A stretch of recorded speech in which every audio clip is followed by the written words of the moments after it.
Geared Up North, your compass in the wilderness.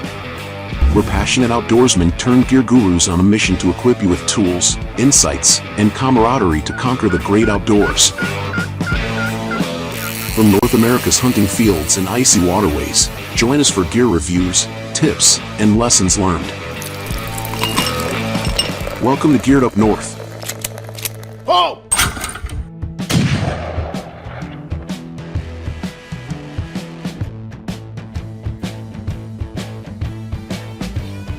Welcome back to Geared Up North, the podcast where the stories are real, the conversations are raw, and the outdoors is always the backdrop. We had the chance to sit down inside the legendary Kissel hunting cabin with three guys who are making waves in the outdoor world. Sam Ubl, Steve Jeffrey, and Travis Kissel of Chase Nation. If you're into authentic, boots-on-the-ground hunting stories, these are your people. Chase Nation is committed to capturing and producing premium outdoor content that connects with everyday hunters. Their content is the real deal, and it's easy to see why thousands of hunters and outdoorsmen and women are already following them on CarbonTV, Roku, KOTV, and YouTube. We talked about everything, from the grit behind the camera to the deep-rooted passion that keeps them chasing wild stories. So, let's not waste any more time. Let's jump in and hear what the boys are talking about. Back to that though, I think with our goal is to be as cinematic as possible, and it just kind of hit me a minute ago. I think we're kind of there because often I get questions about cameras more than hunting. You say we're not a teaching thing. I do get questions about cameras, and that's literally how we met, Jared. Ironically, It is. But that's really all I had. Were you guys expecting more? That was good. That was good. Thanks for sharing. No, it's awesome. And I had seen your work, but the way I met you guys too is through my old business partner played football with Casey, who had just bought Deerfest. Yep. And they'd asked me to come just to tag along. Yep. And then Jesse had already been there filming. He's like, you're going to want to stop and talk to these guys. They actually have gear, and they'll actually listen to you. Because, when you have camera gear and people who don't know it, and you try to nerd out, they probably look at you like you're crazy. Yep. And you guys man. Yeah, you guys put up with me. So I was like, thank you for listening. Well, you know where that comes from is it's kind of like in software. If you work in software, you always got to stay ahead, right? Because it's every couple of years that something new comes in, and you got to stay with the future, right? Otherwise, you fall behind. Same thing with camera gear. We were filming with Sony AX100s. Yep. That first season, I had a camera that was just a straight up handy cam. Yeah. And it was, and you razor out the camo to put on it so the deer couldn't see your camera. But the difference is it's night and day. You look at the amount of pixels and the quality to what it is now, and it's totally different. And I think we spend a lot of time taking snippets that we find on YouTube or anywhere. It doesn't even have to be hunting related. And we'll share it with each other and be like, we need to do something like this. Look how crispy that is. I mean, you can see the pores in their skin. It's so clear. You know what I mean? Yeah. And so that's when we all made the jump. We're like, we got to get rid of these camcorders. Let's get mirrorless DSLRs, and now we all are running Sony A7s. That was a pretty quick transition because I think at the start of Chase Nation, we just want to film our hunts, and I think we all cumulatively were like, well, let's be let's take cool shots, let's make our stuff stand out, and eventually we're like, we'll get upgrade our stuff. We can't be using handy cams to take these killer shots. And we all just kind of it was a pretty quick transition to where we got to we have to be the What best. was the was there an aha moment that you were like, when was it that you're like, we have to make the transition, we have to upgrade? I know what it was for you. You were editing something that was shot on a DSLR. And I remember you were like, I thought it was off of my Canon. and you were like I'm not. We all got to be running DSLRs now. It's just dramatically different. If you go on YouTube and you type in deer hunting, you get what? 20 pounds of shit. Yeah, 20 pounds of shit. And you get That's about an understatement. 1,000 different video. I don't know, content creators out there. Everybody with a cell phone, a GoPro, it doesn't matter. You'll see a video with like 20,000 views in the last 10 days that's unedited, and there's no kill on it. And you wonder, how did they do that? And we started thinking, that we brainstorm all the time, back and forth. Like, what do we got to do? Do we got to change the titles? Is it the thumbnail? Is it the quality? Is it the editing? What is it? Because we spend so much time filming certain angles and certain shots so we can produce something that's above and beyond what the average show is, producing. Mm-hmm. And yet we still couldn't get the numbers that we were looking to achieve. And it's not that we wanted to, there's no getting rich on YouTube if you're not, hundreds of thousands of subscribers and you're not collecting 25,000 views a day with a 50% retention rate. And constant content as well. We're never going to contend with that. But if we're going to put 25 hours into an edit and a whole season of filming to create the content that went into that edit, it'd be nice that when you share it, that it actually gets seen. And it's not for clout. It's just so, it makes your time worth the while to share it with somebody else. Otherwise, we might as well just keep it to ourselves. I mean, that's what initially, infatuated this desire to go out and create these experiences that we could go back and rewatch, later, and have our kids watch later down the line. Mm-hmm. It's reliving that experience. But when you want to share it with somebody, if nobody's watching it, well, how do you separate yourself from the others? And we always thought, well, we'll just create something that looks better. Yeah. I hate to say, maybe that's not the right way to say it. It's produced more movie quality, more cinematic. Yeah, cinematic. Yeah. And I would also, it's almost like being non-stagnant in your craft. If it's a little different than being like a carpenter, being like what you're talking about. Yeah, you want to be like everybody else. It's not being stagnant. It's continual growth towards a goal. And, I would agree. And you have your own signature. If you put us in a lineup, that signature. You put us in a lineup. I don't want to be. Is it subject 1, subject 2, or subject 3? Right. I want to be the obvious subject 3 or whatever. We want to stand out, and the way to do that would be to do something a little bit different. So if we film it a little bit differently, if we produce it a little bit differently, we put a little bit more love and care into it. And I don't want to make it sound like we're the only ones doing it that way. There's other shows that are way better, great, and above us. Subjectively. Yeah, but But you guys are the top of a class, though. I mean, there's not. I appreciate that. Yeah. But I mean, I guess that's the goal. We don't want to be just. When those shows are brought up, I'd like to be mentioned with those shows because of how much time and effort we do put into it. And it's not just your technical. Well, go ahead, Martin. I was going to say, as a subscriber, your stuff, I like that your stuff isn't 45 minutes of going through the woods and doing a bunch of boring stuff that doesn't really add to what's the point. As a consumer, I have a hard time when I see a video is 45 minutes. Me too. There's a pretty decent chance I'm not watching that whole thing. And that's why I love your guys, because it's anywhere from 12 to 20. That's exactly it. Does that mean we have to stay under 45 with this? Just kidding. Yeah. I mean, the other thing you guys do really well too. It's why I appreciate your brand and your channel and your product is not just the technical detail. The cinematic effect is even for someone like me. I notice that and I appreciate that craft, but it's the storytelling aspect. Right? Some of these guys just ramble on and just get to the point.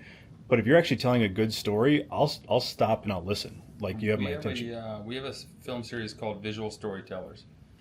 The idea from day one was always to tell the whole story, show off the process. What did it take to get there, then the hunt. The success is icing on the cake, and then what did it take to get out? Going back to Kissel's shop, I was telling you about it's a mile away. Not even, half a mile up the road. You can never spit on it from here. And we butcher a lot of deer there. And I was telling you how his dad always fires up the grill, and he takes a couple cuts of meat from the deer we're cutting up right then and there, and he'll throw it through the tenderizer, and he'll make us steak sandwiches like we just ate 20 minutes ago. And we still have blood on our hands. I mean, it's kind of caveman style, but we love that. Yeah. That's part of the intrigue. The nostalgia of what we're doing. I do think a lot of shows, where maybe we do get separated is they stop filming after the kill.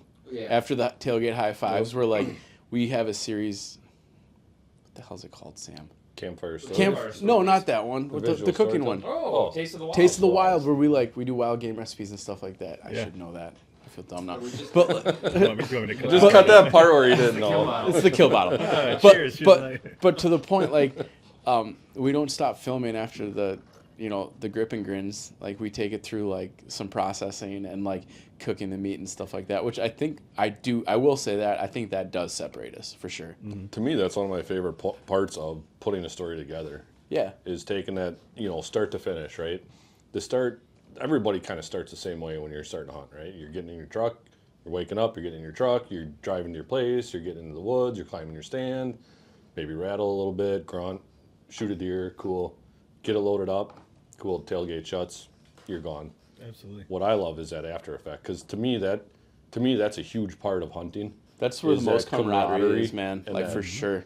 That good warmth of getting together with the guys and the crew that you're with, and just celebrating that. Whitetail hunting is a big part of just a lot of solo hunting, unless you're with a cameraman. You guys will see that my first kill that was filmed with somebody else was Sam filmed me last year. Shoot that split G3 buck. That was one of the best kill shots I think I personally have ever captured, and I don't know, that's one of my Dude, that favorites was ever like- captured. That reminded me of the old, like, that's like old school, like Heartland bow hunter. Yeah. Like I'm not gonna lie, like I lost my shit a little bit there, and like if it was just me alone in the woods, I would have been super excited yet, but I wouldn't have had somebody up above me to high five and like tell me That's to the hang thing on, with deer dude, hunting. like, It is you're gonna fall so out of the solo tree. when you do get to share it with a homie. It's so like it's just a little extra, and it's so A lot cool. extra. It's a lot extra. I love it. Like, you talk camaraderie. This past year, my son Balin right across the road shot his first buck, and like my dad was sitting in here. It was a Wednesday night, and we all so we're in our hunting cabin. We cook dinner down here every night of the week, and my dad heard the shot, calls me. I'm like, yeah, Bay got his first buck.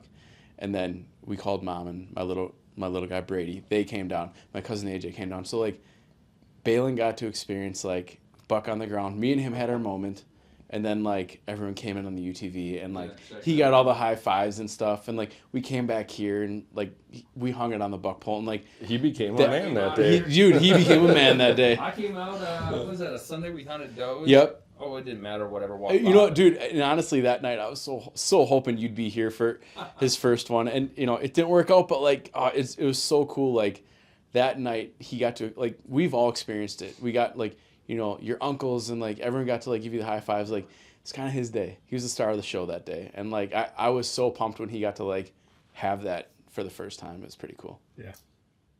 The camaraderie part, like I can echo that too. Like when I sat for 2 years before I could shoot, and it was with my grandfather, and then I sat with him and got to learn from him. But my uncles were there, my cousins were there.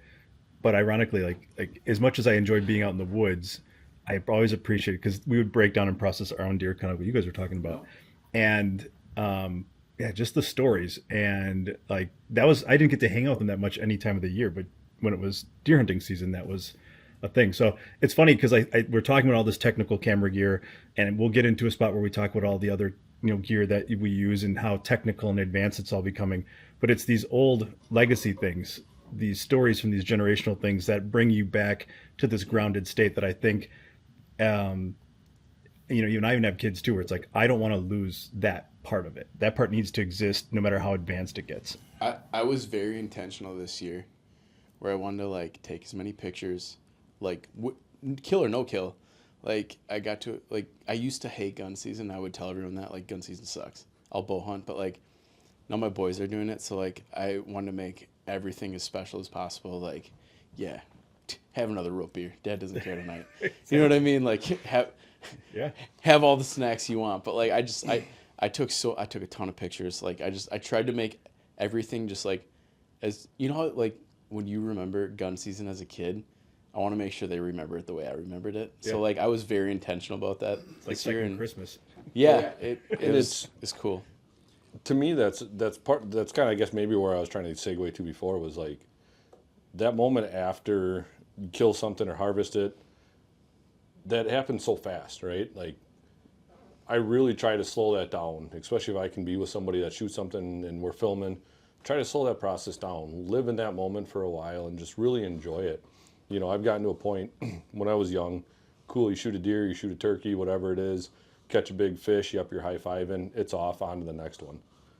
I really, really try now, especially with my boys, like, let's slow that down. Let's capture this moment. Let's capture the feelings. Let's make sure these are the highs, right? Like, the high is getting in there, right? You get a cool big buck on trail camera, like, yep, jacks you up a little bit.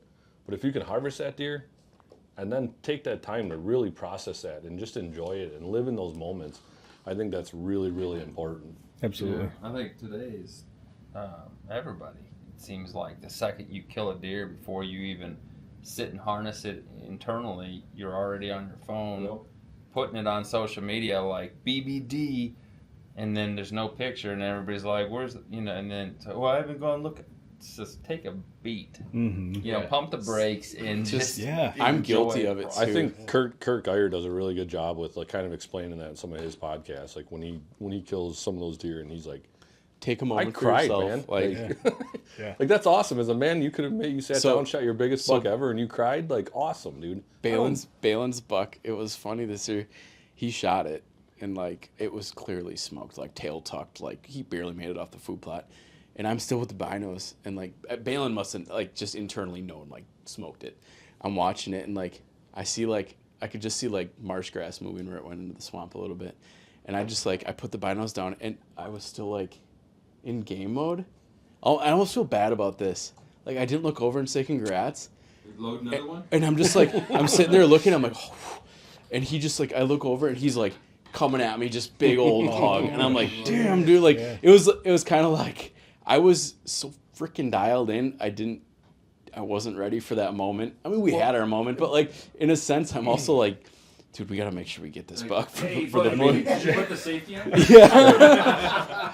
Well, I mean, that's important too with the kids. That's the thing, though, right? Like, and that's how I try to bring my kids up. My dad did a really good job with me, like making sure when you're taking youth, no matter if it's your kids or somebody else's kids, I really want them to have success in their first at least handful of times sitting in the woods. Whether it's turkey hunting, deer hunting, I want them to be able to have that high and have that feeling right off the bat. Because when you get that adrenaline high and it hits you, you're hooked. Like, you're going to be chasing it forever. If you're not, that's fine too. Then it's not for you, but I could tell both of my boys, they had the drive, they watched me grow up doing it, whatever, and they both, and their first harvest, they both shot turkeys the first time, and like, it was tears in my eyes, it's a proud dad moment. Yep. So you're hearing all these stories, and then, before you were asking about filming and whatnot, and as I'm listening to these two guys, we're all dads, and we've all had our experiences with our kids hunting and shooting their first something. But I'm sitting here thinking of how would I capture that, and that's where my mind is kind of like crazy, because I don't think everybody's got it. We have a lot of people that write into Chase Nation and they want to film their hunts, and they want to be a part of what we're doing. And it's like, well, we fully want everybody that's interested in filming to try it. But you have to understand to what depth, like the team that we are comprised of actually harnesses the desire to create film to share with others. While we're all telling these stories, we're also thinking about, okay, the guy that's with them, hopefully, if somebody's with them filming, is already so in tune with that friend. Like, I know these guys so well. I know how their personalities are. I know when they speak, like when they're going to slow down and take a breath. Then I'll zoom in and get tighter. And when they stop, I'll zoom back out. I just know how they speak. I know what they do. And I try to capture it in a way when I'm filming, and they do the same for me and each other. Even just turning the keys or opening the door, getting the right angle so you feel like you're there, feeling these emotions.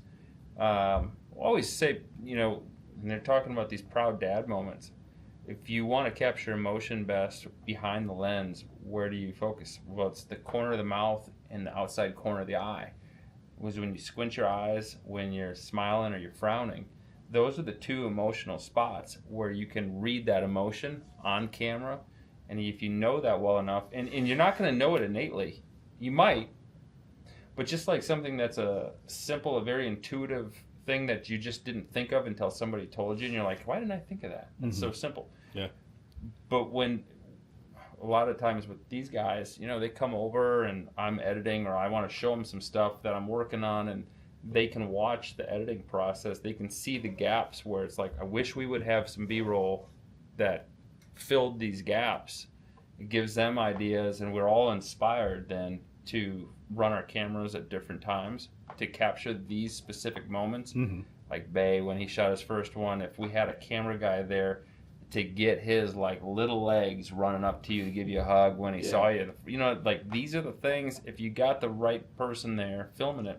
That's why not everybody can do it. Yeah. So everybody can like want to be a part of that, but you have to have that innate sense of, you know, filmmaking, I guess, to tell a story behind the lens in order to do kind of what a lot of us filmmakers are actually pursuing. Absolutely. It's some of the other people in my circle too, they're like, I'll joke and like, oh, what do you want to become? I'm like, I want to be the world's greatest B-roll shooter ever. And they're like, why? And it's like, because those are the things that people appreciate the most, because our mind doesn't see it, because we only see everything from the same height, from the same level. It's why people like action cams. It's why they like drones. It's why they like underwater shots. It's why they like these close-ups, because our mind doesn't remember those. Like collectively we see it, but that's not what we hang on to, right? Well, like we use, like, we talk about this, like when we're going places, we'll talk about B-roll shots. And the reality is we'll spend 30 minutes on the way to hunt to talk about a B-roll shot. You might get 4 seconds in your video. Hey, you know, but like a windy day out here on Kissel property, these maple trees, and what are those basswoods? Or those beautiful beech. Oh, the beech trees. Yep. The beech trees.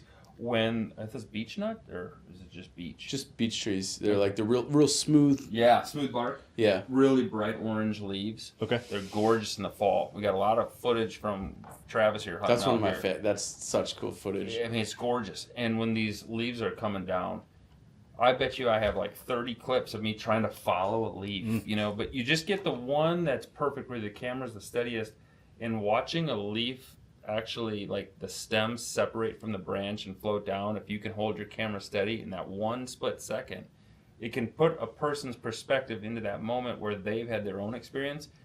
And if somebody can relate their own experience to what they're witnessing on TV, they have an emotional attachment to it. And once you can initiate that kind of an emotional response, you've got them sucked in, and they can appreciate what they're watching, and maybe they'll be glued. Versus the guy like my dad, who will be like, all right, I watched 5 seconds of this, then 25 seconds of that. And YouTube, he's horrible. He's horrible, you know? But when he watches some of the stuff that we've done that we find to be some of our best material, he'll sit there and watch it because he goes back in time and, you know, he gets lost in that. And he's a good one to watch reels. Yeah. Well, like, he's perfect for showing us. Right. Everything's like, there has to be like a big story. So like when we went to Nebraska and drove through the blizzard, like, oh man, I mean, I wasn't there for that, but I edited it. These boys told me it was really heavy snow, and they gave me the footage. They're in the hotel room, and there's like an inch wide gap at the floor where the bottom of the we had to shovel our room. Where the bottom of the door was to like the the threshold. The threshold, and the snow is like billowing into their hotel room. My point is the whole ride out, like we were rolling camera, and like I remember so like we usually when we go to Nebraska, Sam's been there now, we take I-90 across South Dakota, and me and Steve were like, we're gonna take I-80 and we'll just go below the storm and we'll only have to drive in it for a little bit. So we cut up and like basically we turned a 12.5-hour drive into a 16-hour drive. You know what we should do? We should do just for reels. We got Nick Bale, which one of our friends, he filmed, his buddy was driving there in Alaska, and his buddy fell asleep at the wheel, and he was filming a mountain, and he's like, whoa, dude, what are you doing? And then they rolled the car, the whole truck did a rollover, and he ran camera as it's flipping. No way, and he held on. Yeah. We got these two driving in a blizzard that you can't see more than like 30 yards in front of you. That was brutal. We've got you driving with Ben Ernster to go elk hunting with a tornado following the car along the highway. Yeah. We've got some gnarly stuff on camera.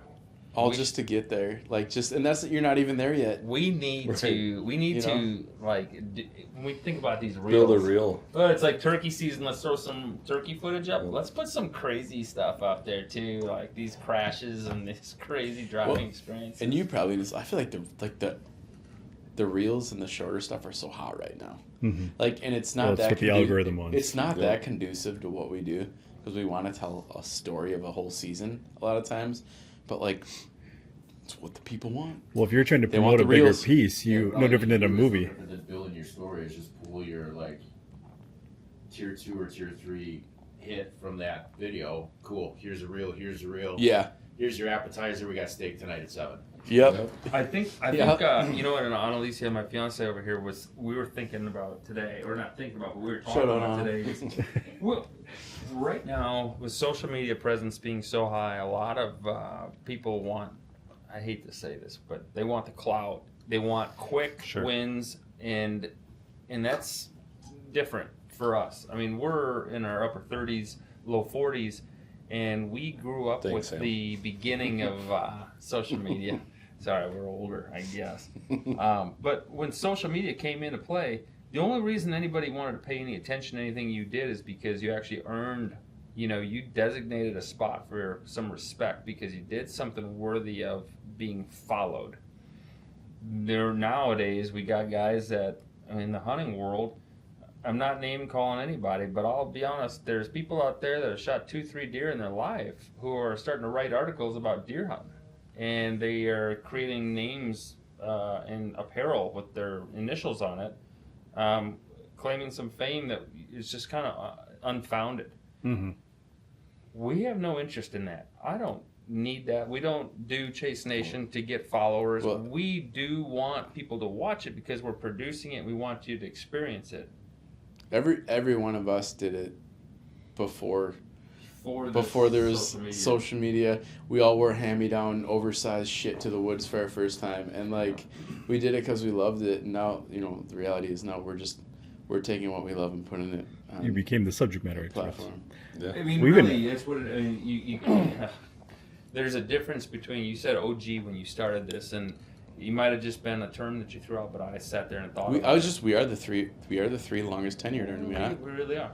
And I just thought about this the other day. We're the only ones left that came over from Whitetail Pursuit. And I was only there for 3 months.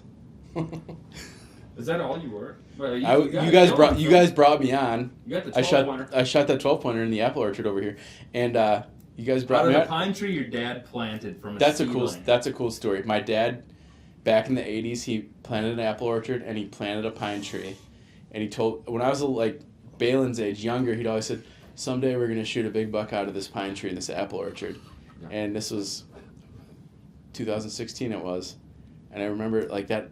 Like the couple years leading up to it, there's always just a shit ton of scrapes in this apple orchard. And I started looking like, that tree's big enough to put a stand in now. And I think it was the second year we had a stand in there, I smoked a 12-pointer making a scrape. It was a pretty cool video. Died in a pond. About 300 yards that way. Probably not. Yeah, about 300 that way.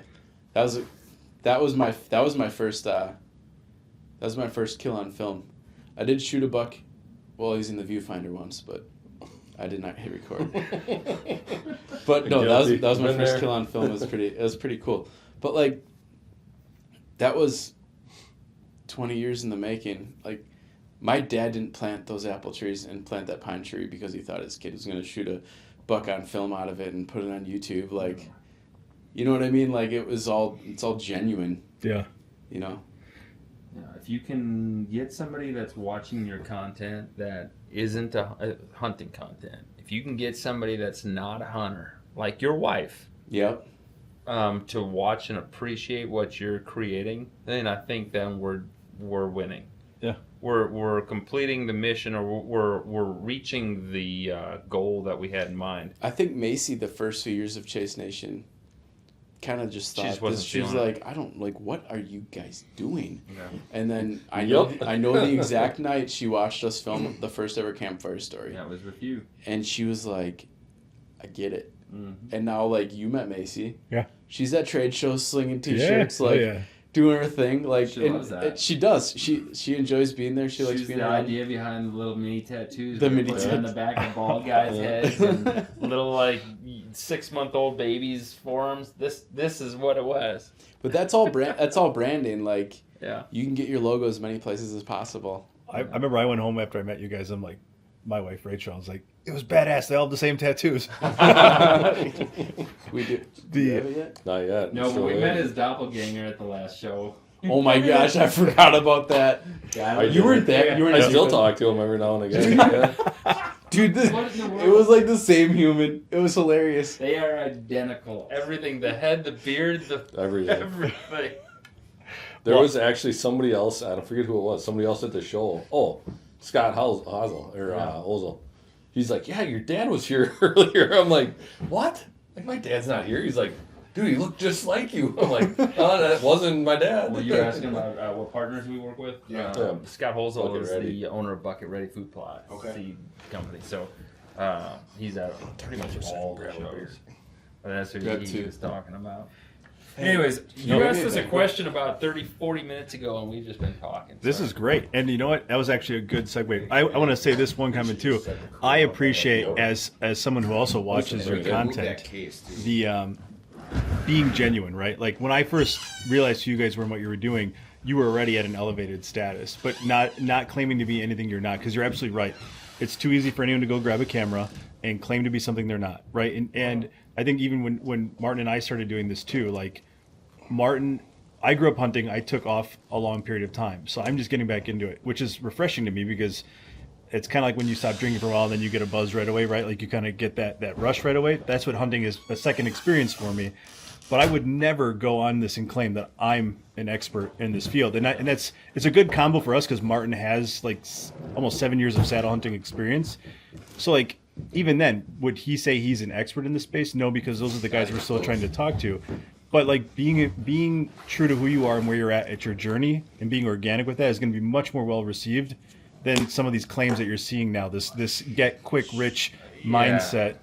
Just curiously, what's the purpose? If you don't have a background to back up your personality, like these guys, it doesn't even have to do with hunting. But like if you go on TikTok and you look at some of these guys, and they show up like 3 or 4 times if you're scrolling, or even if you're on Instagram Reels or whatever, and it's the same person. Or your kids are watching these like teenagers that are making millions, and they buy houses just to destroy them.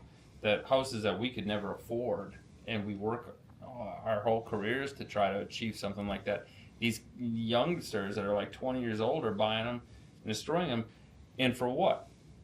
Because they have an enormous following with nothing actually worthy of... No substance. No substance is the most clean way to put it.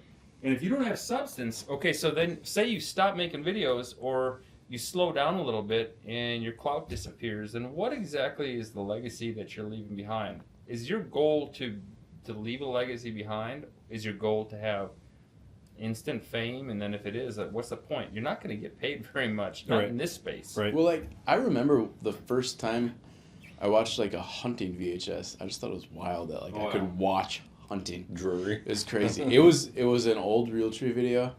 There's a guy on there named Noel Feather who actually... Do you know that name? No, but I'd get that tattooed. Dude, That was my name. I'd be like, I'm Noel Feather. You shouldn't, because he got busted for poaching. Oh, shit. Oh, all right. He was taking deer across state lines. But like, I should have held on to that. but like, I remember the first. I was just like, this is crazy. These guys are taking a camera and filming this, and like, I would say within like, it's probably 10 or 12. Within a few years of that, like, me and my cousin AJ had this old school camcorder, and we were like trying to film each other shoot does and stuff down like in the woods. Like we were.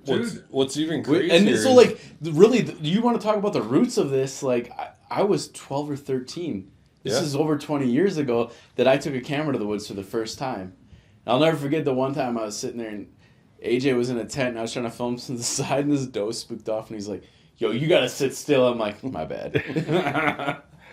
You take a sip of beer then? Don't we all? Yeah, I was 13. There's his cousin AJ. There's a picture one of the first pictures we ever posted on social media when we started Chase Nation was a picture of his cousin AJ stalking with his longbow in the wide open with snow on the ground. And is it just off a food plot? It was corn rows. Yep. And there's this doe feeding in the corn. Whoever took the photo was up on... That would have been my cousin Pat. Up on a hill. Oh, so his brother, who lives in Alaska now. Pilot. Guide, right? Outfitter? A little bit of everything. I think he does some... I think he flies some goods around. He's a wild man. He's a crazy dude. Totally wild man. I should link you guys up for just a... You want a good podcast, you get that boy on. He flies goods around, then he'll fly down to the lower 48 and do a little guiding. Yeah. Just kind of... Right, just floats. Very much... Go shoot muskox for a week. Yeah. Dude, no big deal. An Alaskan nomad. He's such a good dude. Anyways, the photo was Christmas, impressive because he's sitting there with his legs crossed like this with his bow, and he's just stalking up on this doe that's out feeding in a cornfield. The picture is crispy, and if you look at that photo, you can almost see the movement of everything happening, but it's a still. Yeah, fantastic.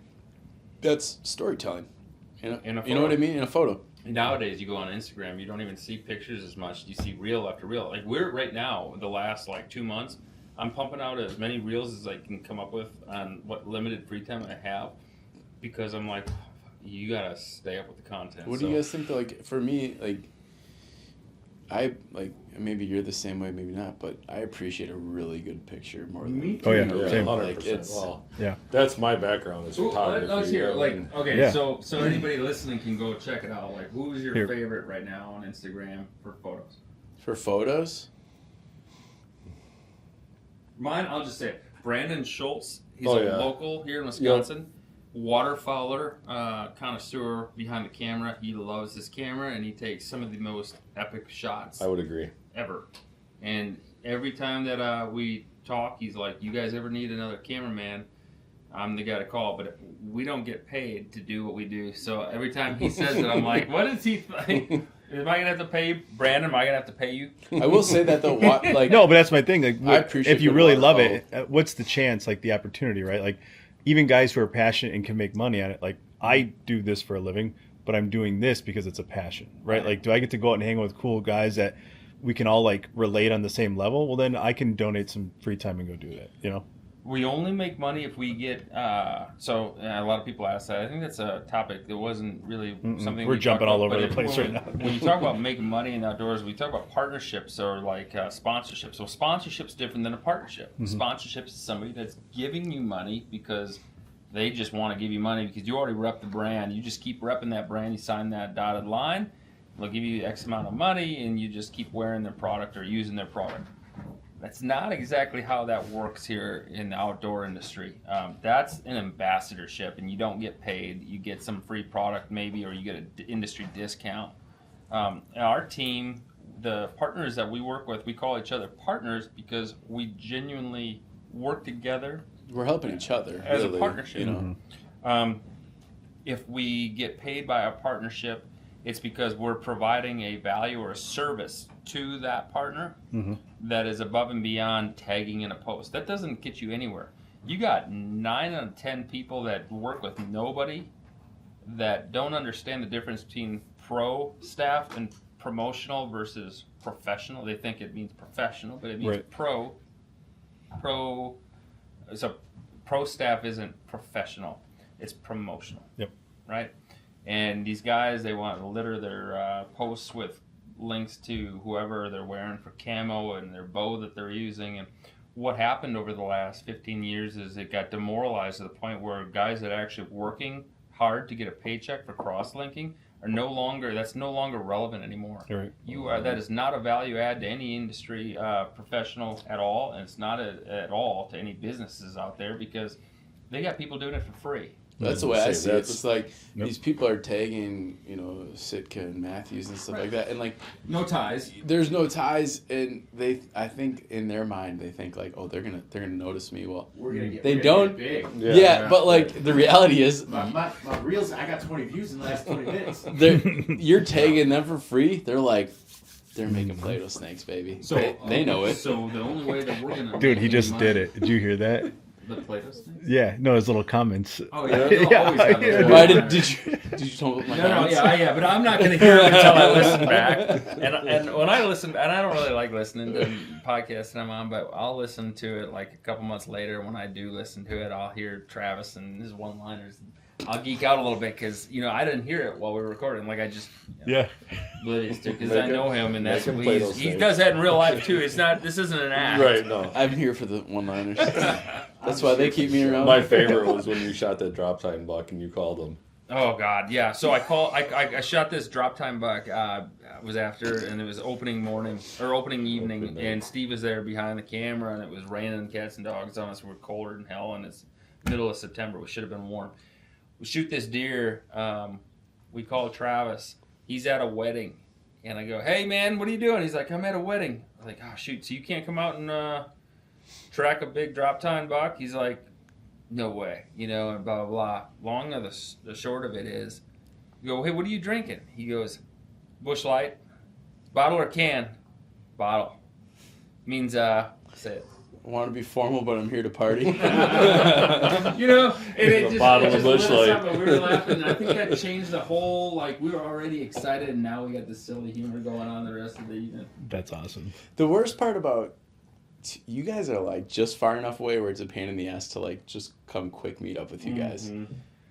We've done it more. No, I moved 10 minutes closer. Dude, yeah. Steve's a lot closer. I'll do it just because I love these boys. Sam is for sure Sam's the last really nice buck I shot. Sam was up here and you pulled off of work, and that was a really fun recovery, and it was kind of that was a hot minute ago. So I think it'd be kind of cool for you guys to each go around the table and either talk about either your favorite hunt that you were pulling the trigger, or where you were behind the camera. Love that. I gotta think about this. Oh, favorite hunt I was. Well, I know the favorite hunt that I filmed. It's probably my favorite hunt. Yeah. So is this a great halftime speech where you guys can go piss and then think about it for 5 minutes? Sure. They can go piss and I can talk. That's for sure. I got. Do you want to go first? So wait, we gotta preference this. Whoa. Is this I can't. Play-Doh So I snake can't. time, or is this? I can't pick. I can't. Can I do? Because he had to pee. That's why. Get the fuck out of here. Yeah. It's my favorite 2 hunts I've filmed. I filmed both my kids shoot their first deer, and those are my 2 favorites. But if we're gonna man, That's where I was going. You fucking hear that? God, Keep that request. it sounds like a baby dick. Shake it more than twice. You're playing with it. he has to be holding it down there. It's louder because it's a longer fall. Yeah. You know that shit's illegal, right? Thank you for that. That's gonna make the final cut. That's how we're gonna start the Totally episode. all the audio. Hear That was awesome. Yeah, the jet stream is real intense The tonight. cheese is really I'm good. glad you could hear it. At least he didn't forget he was mic'd up. He's like, those motherfuckers. This guy didn't say anything. Oh. I'm just glad you didn't go. All right, who wants to start? Let's do it. Steve can go first. Okay, what order? We're doing favorite hunt that you were behind the lens and favorite hunt you were in front of it. All right. Don't steal my favorite one that I was behind the lens for. Well, I wasn't behind the lens, so. Okay, fine. But that's my. You do your- All right. Favorite hunt that I was behind the lens for, a little bit loaded, I'm gonna say. It's kind of 3 of them, honestly, and they're not whitetail related. They're, God, I could go down a deep hole. There's been a lot of good ones. Probably both of my boys' first kills, which were both turkeys. Put a lot of time and effort into scouting for them. Wanted to give them the success, like I talked about a little bit earlier. And they had the success, that was a really, really proud moment, along with taking my dad out on his first turkey hunt. Was another really big one. That was still in the little mini DVD camcorders, I still have that little DVD. I don't know how I'm ever going to play it anymore because DVD players aren't a thing, but those are probably my most special hunts behind the lens. Probably my favorite hunt on the trigger was 2 years ago when Sam filmed me shoot the Splitchy 3 buck and the piece that we hunted together. and kind of alluded to it a little bit earlier, you know, just that was the first hunt I had. And I've shot a handful of pretty nice bucks and a lot of fun hunts and really cool. But when you have that really, really good friend with you sitting up above the tree and you can shoot that and share that camaraderie together from the start to finish on a hanging hunt kill, like, I don't know, it was just something really, really cool about it, really special and really fun. Maybe what was special is that deer just got up from his bed and he walked in with like an inch and a half of snow on his forehead. I mean, when that deer walked in, that whole day, the way it played out, like, in my mind, was cinematic as everything was happening. Snowing on Halloween. Oh. Everything seemed slow motion. From the time we even sat in the stands, like, everything just fell into place perfect on that hunt. We got in there, we were... Sounds bad. For once, we were ahead of schedule. I didn't do anything. We're never ahead of schedule, and no one ever remembers everything. We didn't get Just up so the you tree, know. and Steve's like, "Hey man, you gonna hook up your tree harness?" Oh, I forgot it. If you guys think we have our shit together at all times, nah. It ain't true. But yeah, like I said, everything fell in place. And obviously you go into every hunt with that expectation, right? Like, you're going to do everything you can to harvest that animal that you want to kill at that point. But when every little step of the process falls in place and it actually ends up happening, I mean, that day was great. We shot that deer, easy recovery, got it loaded up. My first call is always my dad. Called him, he was at work, we drove back north, stopped at my dad's, went up to my work, like, just the whole process of it. You know, that goes back to the camaraderie. Like, you get to share it with people. You know? Yeah, like, it was great. I mean, I pulled up at work with the tailgate down, a couple people already knew about it, and the floodgates of work just dumped out of the office, you know, and everyone's like, oh yeah, high fives going, and, you know, It's like sturgeon spearing when you take it into the bar. Oh yeah. Yeah. We experienced that too. We actually had a really good film on our channel of a sturgeon getting speared. That was another one that was on my mind. That was pretty awesome, one of the funnest hunts or funnest things that I've been behind the lens for.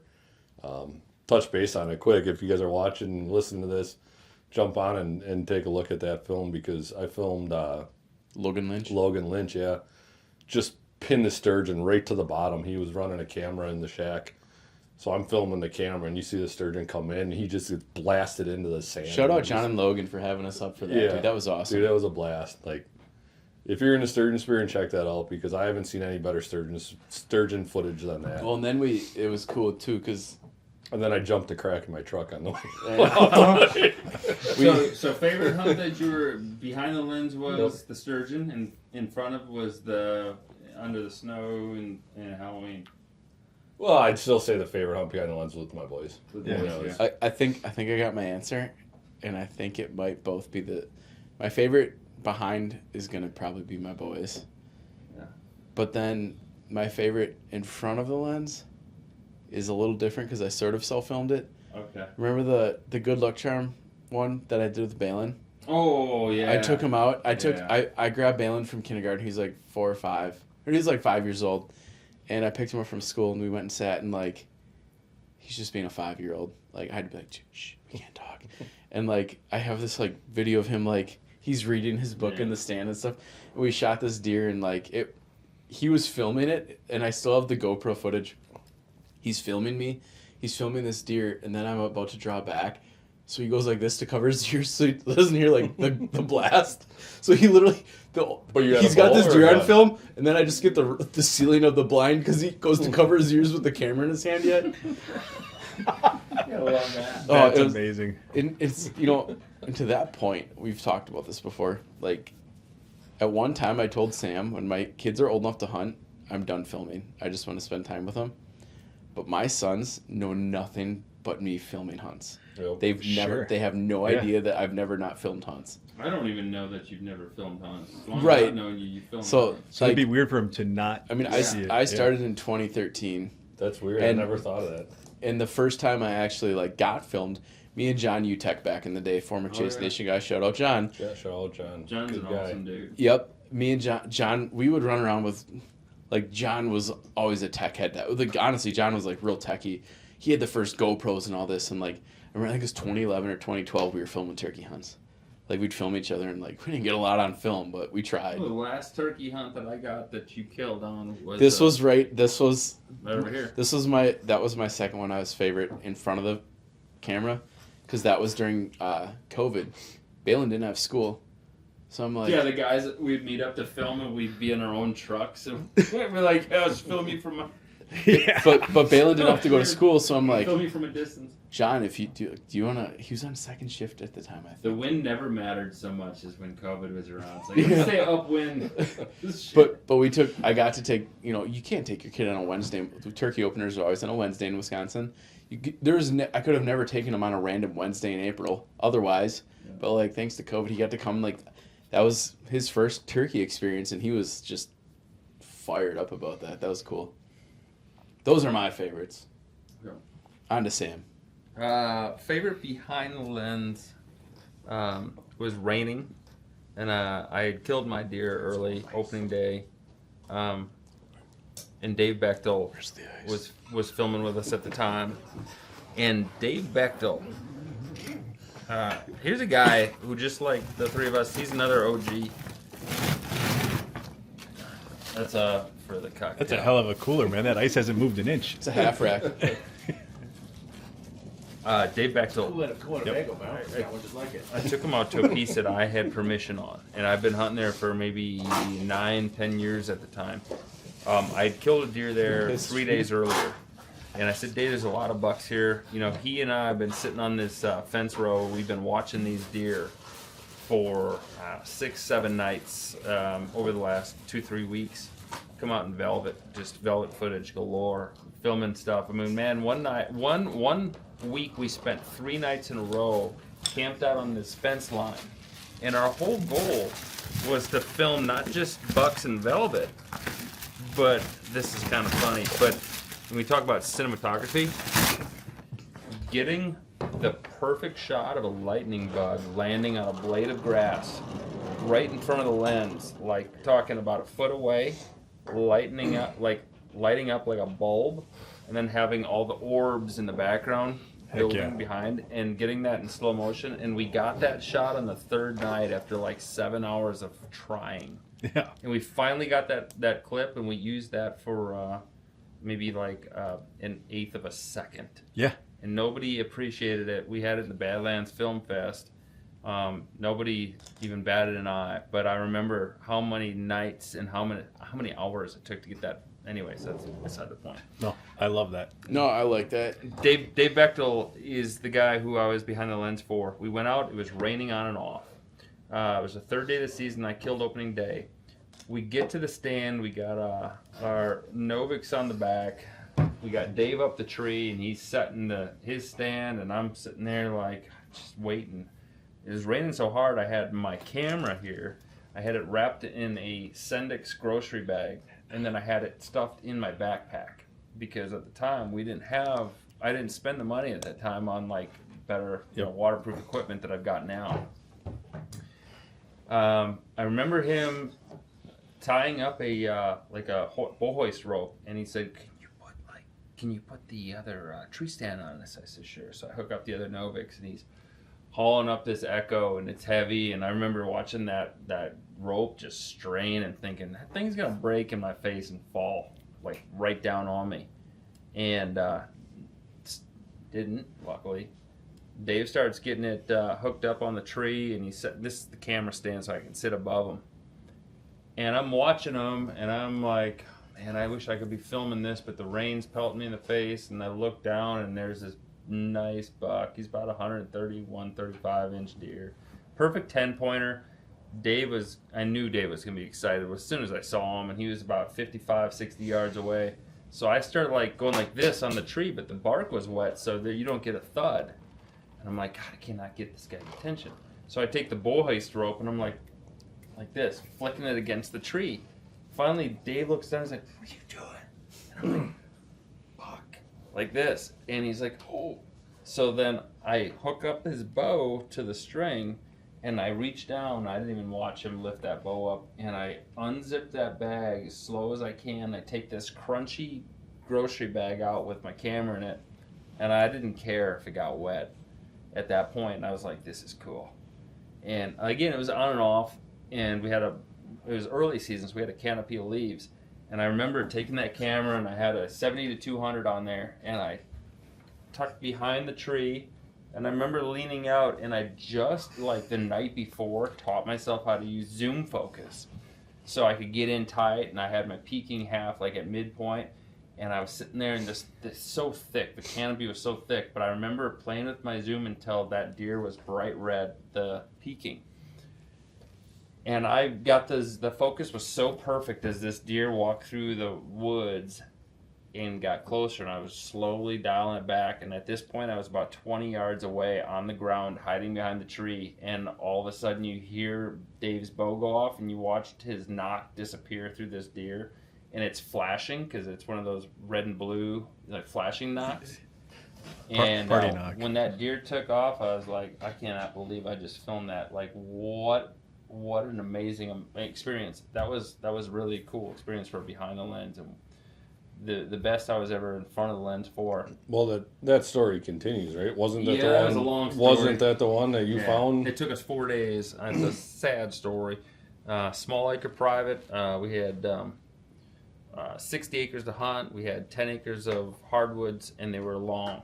So it was a narrow strip of woods, and then a bunch of small acre private, even smaller, like 2 to 5 acre pieces around it. A deer ran about 150 yards off the property line and disappeared. And we went through the rigmarole trying to get permission to recover that deer. It took 4 days for the guy to finally. It took that deer rotting before he let me go recover him, and we didn't know where exactly that deer was dead. It took 4 days looking. I took off of work early, and I was driving around, and I saw white above the grass, the tall grass, and I put my binos up at about 150 yards through the woods, and I could see the white belly. And I had my camera running on my dash. I didn't have anything fancy. I just had this camera with a 35 mil sitting on my dash facing me as I was driving for about 15 minutes. And when I spotted him, my camera was still running, and I called Dave. I didn't even think about this. It was the neatest thing.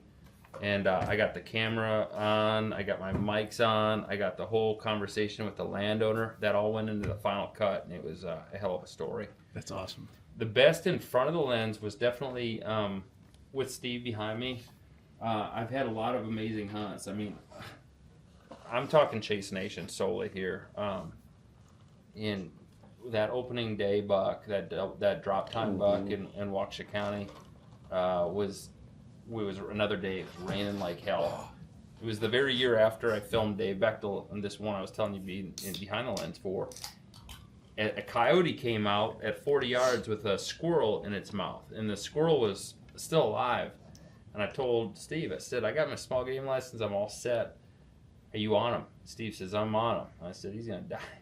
And I sent that arrow, and at 40 yards, through a hole about this big. I didn't make the perfect shot. I mean, it was a perfect shot. It killed the hell out of that coyote, but it didn't hit the mark. What it did is it slit his throat, and it went like this. And in the video on slow-mo, you just see gore. It's disgusting. That coyote went from me to him away. It's kind of awesome. Yeah, and he died. And that squirrel, I thought I'd go to Steve. This is all on film, so it's so cool. I go, well, I hope I saved that squirrel's life. And then about 20 minutes later, when all the bucks filtered out, I shot this big, massive drop time buck. What do we weigh that thing at here? I was trying to talk about this other day. It was 285 on that scale. That's hind quarter. 240 dress. Oh, 240 dress. 240 And then we had already cut the back. off. We already cut the back legs off. And it was, it was dressed. But like a few years earlier, I shot a 210, which was the biggest deer ever on that scale, and that just blew. I mean, that deer was. He was the hugest body. I remember Sam sent me a picture. It looked like a pig. And I'm walking like, through the field. and he kept telling me how It big had this no deer legs. was, and I'm like, yeah, it's a nice buck, man. And then he brought it, and I'm like, holy shit! Yeah, like he didn't I have was like, dude, I was. But you had to help carry it in. I did. I totally kind of like. Oh yeah, it's a nice buck, man. Yeah. And then I saw it, and I'm like, oh shit, that is a big buck. Yeah, I remember Travis coming up to me and he goes, deer's a lot bigger than it looked in the picture. Did not do justice. I did say that to I you. mean, it was a mainframe 6 with a drop tine. It's a mainframe. It's a 7-pointer. Yeah. It was a huge. And that weight, that's crazy. But it was What was a 7.5-year-old deer? Did you ever have it like aged? Like Yeah, dude, seven and a half. And I shot him the year prior, and my arrow went low and hit him like just below the shoulder. Okay. And so I had this big gash, like right here.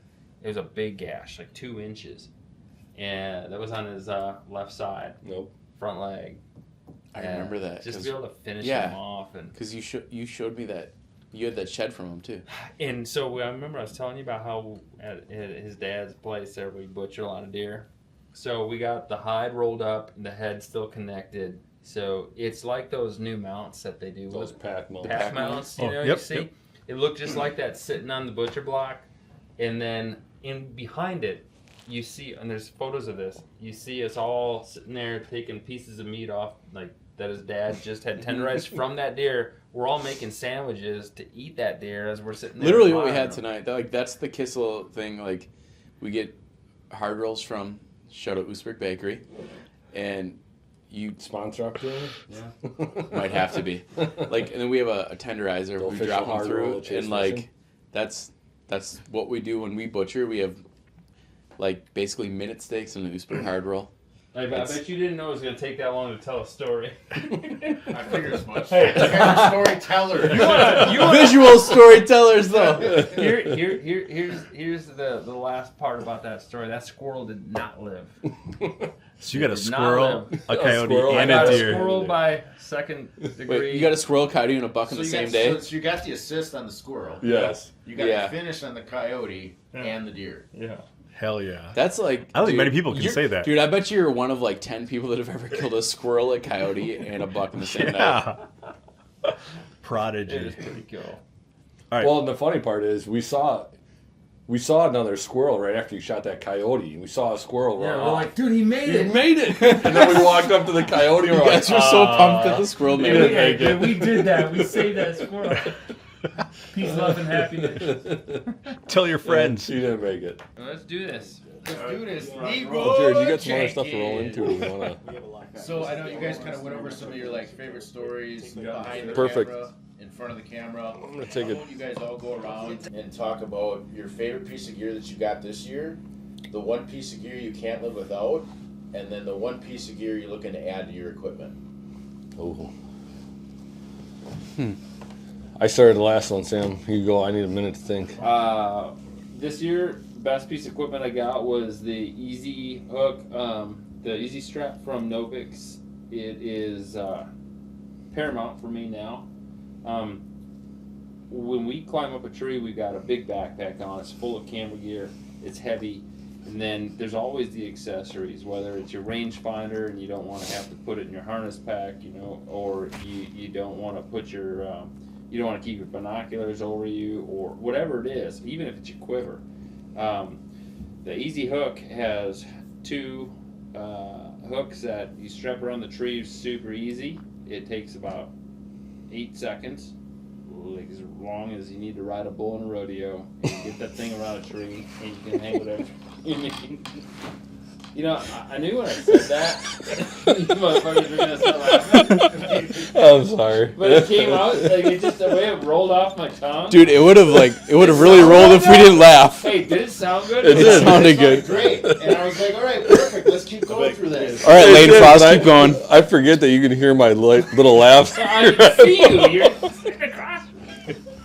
Okay. So the little hook. The little hook. Anyways, these things.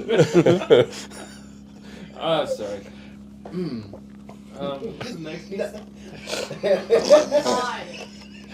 Your favorite piece What of you gear can't live without. What you can't live without. Yeah, there's 3 things, all right? Yeah, What you your got this year? favorite you got this year that you can't live Can't live without, without. and then the one that you're looking to add or Yeah, buy yeah, this yeah. year. Okay, so that was the one that was my favorite this year. The one I cannot live without is definitely my bow strap. Now I've got a kind of a harness that I can carry my bow out with me. Is that the paracord one? Yeah. The jacked? Yeah, the jack paracord, Yeah. and it is honestly really, really damn helpful. So does that, I've actually looked at getting that for my bow, does that crimp on pretty well once it's hanging up on, if it's either on your bow hook or on like your gear strap? Well, I always have my cam hanging from the hook. I never use the strap, but it does have a like super strong magnet. Yeah, to my point, I was more curious on, once you have that, is that pretty stationary that you're not Yeah, worried about that? dude, it moving does at all? not swing, it doesn't move, it doesn't get in your way, it doesn't interfere. I've been using it now since 2 years. we met in Kalamazoo. Yep. That is when I bought it at Okay, Kalamazoo. yeah, because that's what I seen it the first time. And I've been using it ever since, and I think it's one of my strongest pieces in my equipment arsenal for sure. One thing that I would like to add, that's a really good question. I'm a camera nerd, so the hell is that thing called? Pocket three. DJ. The Osmo. Osmo. Yeah, that thing. I want to get an Osmo for sure. Aside from camera gear, though, for just equipment to have out in the woods with me, I think I'd have to do something with trail cameras because I've got a big box of black 8s right now, and while I don't mind putting the straps around the trees, and we have been using like Novix and Half Rack both make these quick straps that hook up real fast to the tree and are a lot shorter than the straps that come with Like the no trail slack cameras. at least with Yeah. those. Yeah. Yeah, it's way quicker for me. But I would say, if I can get an attachment, even some of the guys make them to go to the hardware store and buy the hardware for them. But something to screw into the tree that also you can like screw the camp. So I'm one of those guys that does the build at home kit. Yeah. Grow up! But I've done that with mine, Yeah. and I like it because I think it cost, before COVID, it was only like $1.50. $1.50, yeah. For each set, and then I buy like The screw-in ones? Yeah, the screw-in ones. I like screw-ins a You're lot. better at the screw-ins rather than me. I'm like, Yeah. You're There's better yeah. at the- I'm just Yeah, than this. myself here. Oh, what the hell? I'm gonna quit talking. Yeah, no You worries. guys heard from me. So I also love, just we'll segue on that a little bit. I love that I run a lot of different types of tree mounts, and I even had a guy that used to work with us that welded up these little tripods with homemade like quarter 20 nuts on the top or bolts, and you can screw in your camera. The problem is that freaking squirrels and raccoons climb them, and then all of a sudden I got a cell cam set in the bedding area that I don't want to go into and I want to monitor, and then 3 weeks in, a freaking squirrel comes up and sits on it, and then the thing's the pointing tail's straight just setting down. the shit off. You know, and you're For like, me, it's the same thing. ugh. I had this one of my favorite cameras in the event area. August 15th. Something tips it down. It was Oh, that sucks. I could see Yep. that. I could see the little thing going. I'm like, motherfucker. Better than the trail camera picture I seen just today of nothing but a set of squirrel nuts right in the lens, sitting on top of the camera. Squirrel porn. Why don't you segue in into like your favorite piece of gear that you got this year, like your favorite piece from this year, the piece you can't live without, and then the one piece you'd be looking to add to your kit. So the favorite piece of gear that I was running this year is probably the dialed sight that we started shooting. And I know this sounds like it's a gear prompt and a pitch to one of our partners, but I'm not lying. I shoot a lot of 3D archery. Try to shoot a league at least throughout the year. I got that dialed sight and got it all sighted in, got everything rolling with it, and some of the micro adjustments on it as I started shooting league. I tweak a little bit here or there. 2 weeks ago I shot a Robin Hood at 27 yards, and last week I broke another knock at 22 yards. Like this sounds bad, right? But I feel like I'm a pretty good bull shot. I shoot a lot. I shoot almost year round. But it's not that often that you're connecting arrows. And I've been doing it more and more and more. The only thing I can really attest to is that sight. Dude, like that was my big thing. Actually, before you got here, Martin asked about the dialed, and I said the micro adjustments. It's Like, unreal. even if you're like, when you start shooting the next, if you take 3 months off, like you find out your anchor's just a touch different. Like your micro adjustments, like it doesn't take that much to get you where you want to be. me, that's like my left and right. Like there's just some nights at archery league where when I'm anchoring, I'm maybe in just a hair of a different spot, and I'll shoot 5 arrows and they'll all be 2 inches left. I can quick reach down, a couple clicks, shoot another one, maybe one more click. Yep, I'm right there. Now I'm in for the next 28 targets or 22 targets. So just to go in a little bit more depth, what does the micro adjustment get or mean for somebody that doesn't understand? It's so like you have your sliders, then like it's just like clicks. It's almost like you get your own little sniper scope almost, like I'm just a little bit to the left, like you can click it over one way. Oh, so you're saying left and right is where you're getting your micro. So like you were talking about, yeah, you could literally correct. Adjust like your rifle scope, but instead of with your rifle, you're chasing it. Yeah. Right. Yes. It's awesome. Like I love that thing. And then there's some nights too, like I'm back to where I sighted it in, so I'll click it back a couple more notches to the right. I get it. I'm definitely right back in. It's something you could easily click.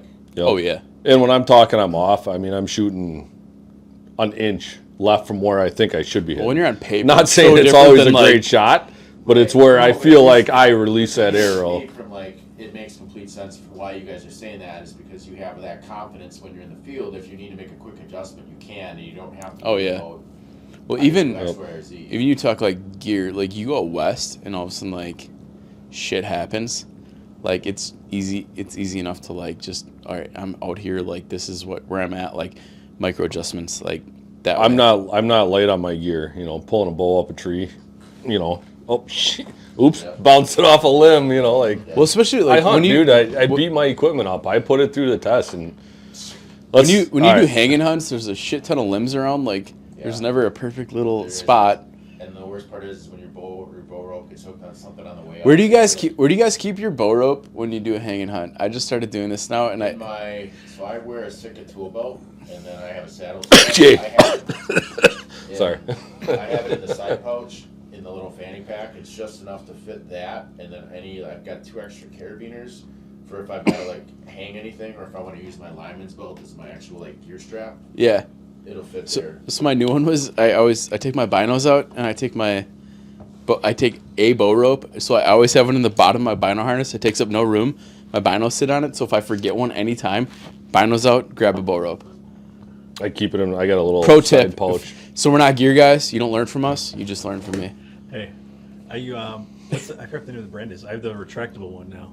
I used it this first. Dude, Doyle's Gear Horse. I heard those are cool. It's awesome. Aren't they like the dog? Yeah, that's what it is. Things. Yeah, but what happens with those if they get wet and they get frozen? Like you know what we should do? We're all tradesmen. Yet, well, me and you are. That's a good question. And Martin. I do have like a pair of the chalk lines. But I went to this one. You'd have to get I kept getting my rope tied in knots. Like when I'd stuff it back in the bags, I wasn't meticulous about winding it back up. That's a really good idea. So like, and you know what it's called? The tradesman. The tradesman. You guys nailed it. Sidebar. I need the triple geared one. Carrying all that gear, camera gear is just too much to manage. Like stuffing the rope, so having one less thing getting caught on shit in the way, having the retractable rope was nice, but I only used it this past season. I'll let them finish. Oh, sorry. You're good. Keep going. How about you guys? No, keep going. I just want to add on to I like what you said about the dialed sights.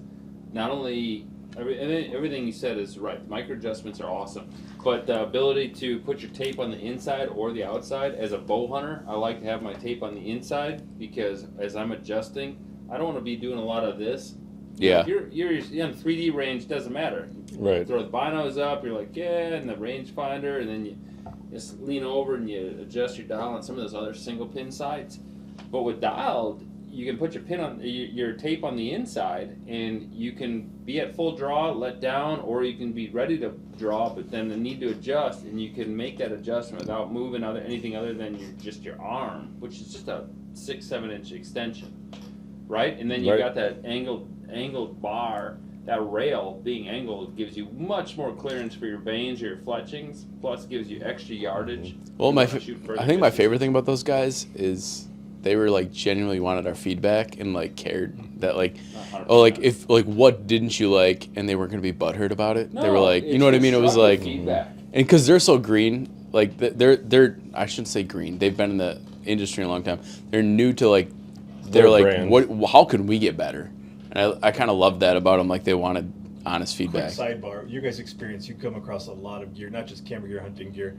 Is that rare still? Do you feel like at this stage? Here's what's rare: the new guys that show up, and you think that they're new, but for the longest time they've been doing their research. They've been taking notes. Everything that all the brands that made something similar screwed up on, and they take all those errors that everybody else made, and then they make the perfect tool that encompasses anything but those errors that they've experienced or anybody else has experienced. Like I mean, when you hear dialed archery, for example, they're not just talking about dialing into your target. They are literally dialed in, mentally focused, everything around them. The peripheral is on point. A lot of those single pin, like I said, I shot the scope housing of one of my single pin. I won't even name the name, but one of the competitive brands, and I'm not trying to sell dial, but it is really important to realize that you think about it.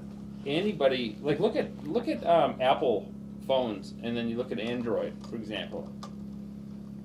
Android guy. He's probably, all day. Probably the only one that's. Anybody else Android? Blue Bubble Steve. You can stay on your side of the fence. But anyway, Try to pull Martin in, and Martin's like, "Yeah, fuck off." Well, he wasn't saying nothing. To make a genuinely good product, you take the feedback from the customers and any of the general user community, and what's not working. And you take consideration of all those negative things, and then you make something that's a step above what your competitors are building. Dialed in a nutshell, they are on point with their products. What do you got? All right. Well, yeah. What do you okay. got? What does he got Son. left? What I can't live without and what I want. What can't you live without? Good camera. That's actually a good answer. Yeah, this is a good answer. I wish that was the answer. I mean, Oh my god. well, I'm just saying I don't. Does it hurt your arm when you pat yourself in the back that hard? No, the reason I'm saying it is I can't always have a cameraman with me. I can't If always I could. film myself. If I could, I would. Me. There's no I in team. I wish I could pay you. Y'all film me, and, damn it. One thing I can't live without. There's a lot of them, but I think this year, first year I had an e-bike, and going in and out of the woods. One property I hunt the most it's a big field and a small patch of timber with a neighboring property that's a big bedding area that gets hunted very, very little, probably only gun season. So watching those deer in the past, and didn't really ever think anything of it, walk into your stand, leave a scent trail, they come out, and those deer never wanted to come up towards where I was sitting on these field edges. After this year and getting an e-bike and riding in and ditching that, when I set my stands, and I have a couple permanents there, but I also preset some spots for some hanging hunts. When I set those stands, I'll put a little barricade behind the tree of just brush, cut down whatever, some tree limbs, where I can stash that bike, where I know it's not going to be seen or look obvious. And being able to ride to the stand, to the base of your tree, and dump that bike and not leave a scent trail. This year I, by far, and I don't think it's coincidence, by far saw more deer at shootable ranges than I ever have in my life. Yeah, so I used to an have an e-bike, and I will agree 100%. I was going to say, damn, I wish I would have given that answer. Because he's right. He is. Same, I have an e-bike too. The show camera work, and I was literally able to, it was coming up to an oak flat, and I was just coming in to put the camera in for the year, and me and my dog got within 50 feet, and they didn't have a clue until I stopped the bike. Yep. I was just going to say, I've ridden past deer in this tree line that I have to ride down. Literally drove past 15 feet from them.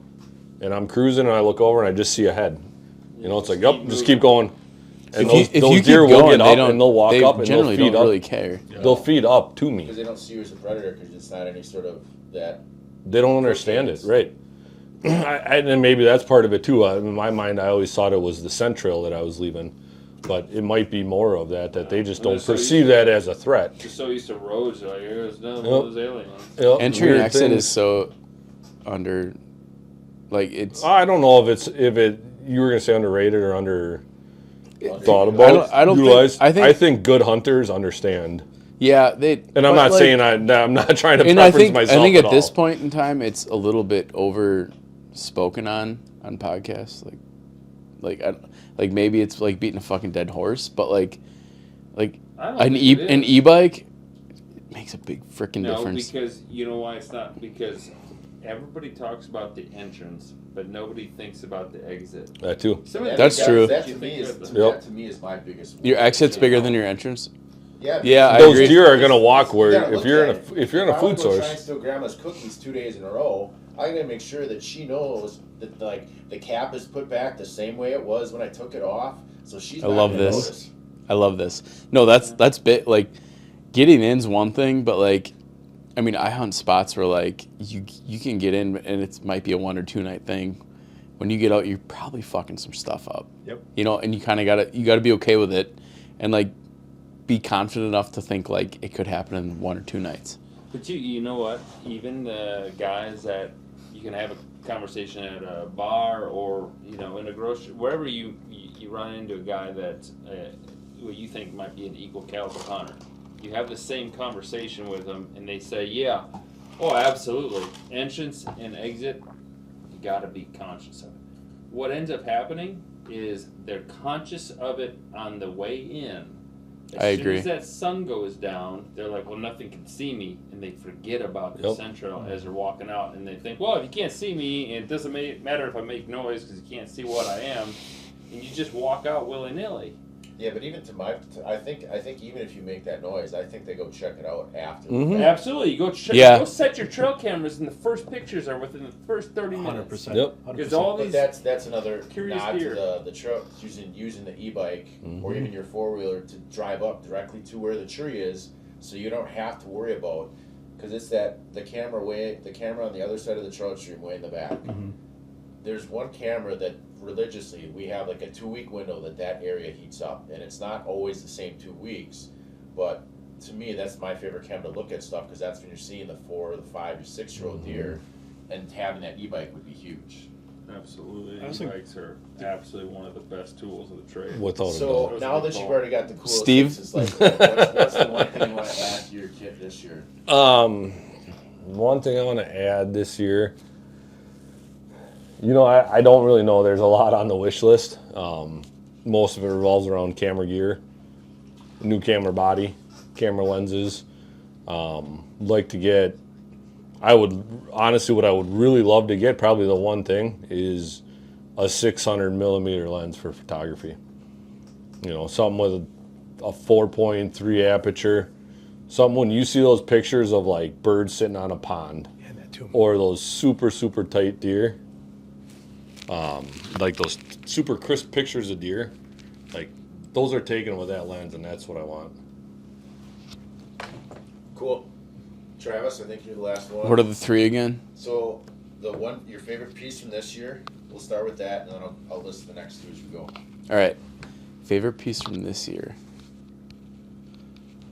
I'd say favorite piece this year would be our Blackgate trail cameras. We just partnered with those guys. I've used different cell cameras in the past, like a couple different brands. Blackgates were so freaking easy, and like on off, like good data plans, like, and super affordable. So like I was able to put out more trail cameras than I have in the past, and Steve and Sam know the whole story pretty much. Like, I was after a deer this year that was like world class. He got killed. It was a 190-inch deer. So like, I got to put a shit ton of cameras out, and like, Steve and Sam know. Like, I got really close to this deer a handful of times. I didn't kill him. Someone else, a neighbor killed him. Good kid. Like, really happy he got him. Shout out Aaron. But like, being able to like get a bunch of cell cameras and like have that data, like you wake up in the morning and you see that, like that was my like gear this year that really got me close to that deer. So one step more with the cell cameras. With your photos, do you prefer it to be instant, or do you have a set time that it goes off?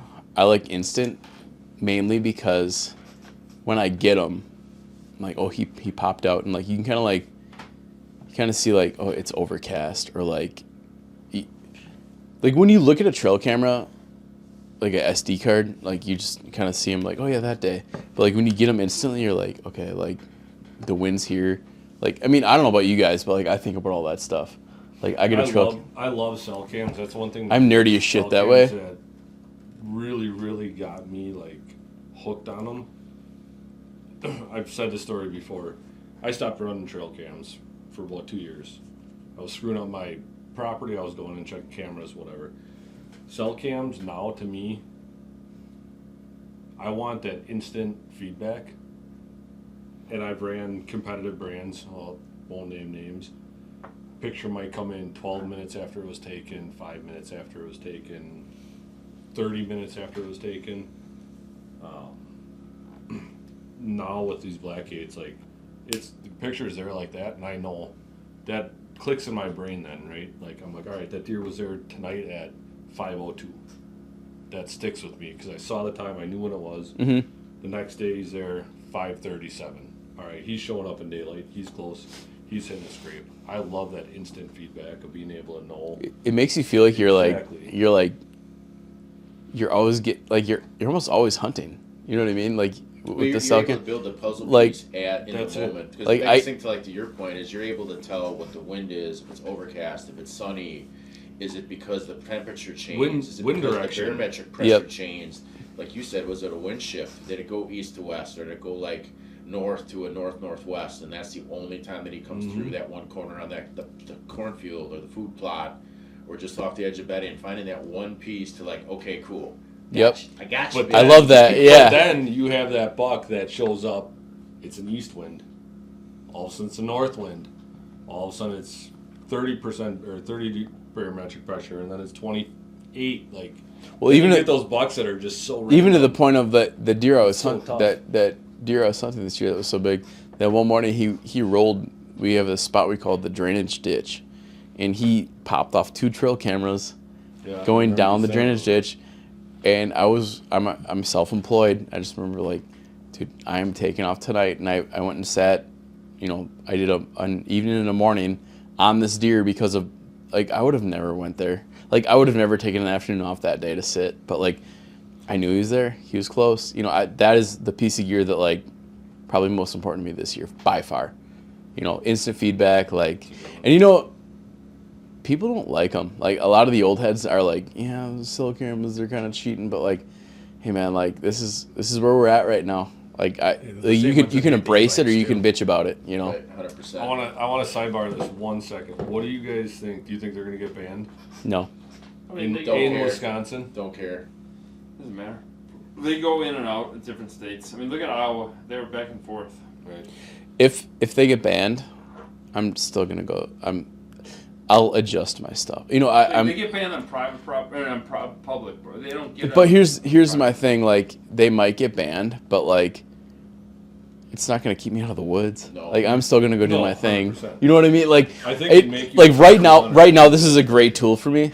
But like, yeah, I might be a little more conscious of like the new rub lines, and like I might have to put a little more boots on the ground. Right now, it's a damn good tool to have. Like as a guy that owns a business, and I can't be in the woods all the time. Like I can pick and choose my spots. But like, if you think cell cams are gonna keep me, like if they get banned, they're gonna keep me out of the woods. Like, No. nah, not happening. I'll be out there. So cell cameras was for this year. What's the one piece of gear you can't live without? Good question. That's It's a hard good one. one. I know. Okay, this is gonna be mine.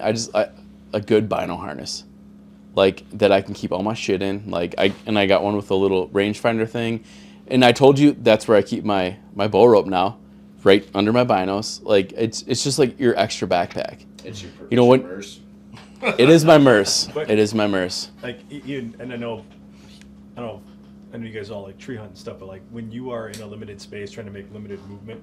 Oh yeah, sorry, I gave that up. When you're like in a confined area up in a tree trying to limit movement, right? Like I don't know about you guys, but like if I'm things that I might need later in the day are in the bottom of my bag, things that I might need within me to scope, range, whatever, I'm keeping it close, tight movements to my body. I thought about like even like my bino harness. Like this afternoon I went for a walk in the first sheds. Guess what was on me? My bino harness. Like it's just if I go for a walk in the woods, that's part of me. And then I will say the one piece I want to maybe get into for next year, I'd love to try saddles. Like I just think in and out, like you're a little more as discreet as a 6 foot, 220 pound guy can be.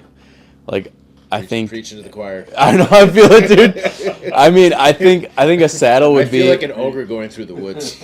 Yeah, I know. Like I can't be quiet. I got this size I gotta ask a 13. question. You're a saddle guy. But I'll do whatever. Well, let me ask this question. Yeah. Rainy days we hunt. First frost days we hunt. Snowy days we hunt. Anything with moisture, it doesn't stop us from going hunting. So what are you doing about crawling up that tree with all that moisture? Is it getting on you? Does it cause more cold than you're used to on your fingers or your body? Does your gear get wet? What I do, like say for example, it's pre-rut, we'll say October 28th. Yeah. 40 degrees and you're getting that light mist or whatever that might be, or even if it's snowed and you got anything's wet, I don't really care. To me, what I do is I hate wearing gloves when I'm climbing up the tree. So what I will do is I'll rip a few heat packs before I get to the tree just so I don't have that plastic noise. And I can put it in the bottom of my pack or in whatever the heck I've got. Bottom of your vinyl harness. I don't wear one. Ah, shit. And then I'll just get those so they're nice and warm. By the time that I climb up to wherever I'm going to get, then I just literally stick my hands in. Because I I don't think he wears a lot vinyl harness because his body's so close to the tree. That's just extra noise. No, I've but noticed got- that. I've noticed that when I'm hanging, it like grabs. Yeah, I get that. I get that. I get the 8x32 vinyls from Vortex. So 8x42s? Or no, the 8x32s, the shorts, the Diamondbacks, the really small ones. But it's perfect for the like whitetail. I don't need to see more than 100 yards. I can't shoot 50. Hey, you know the difference between 8 and 10s? You way better visibility in low light with the 8s over the 10s.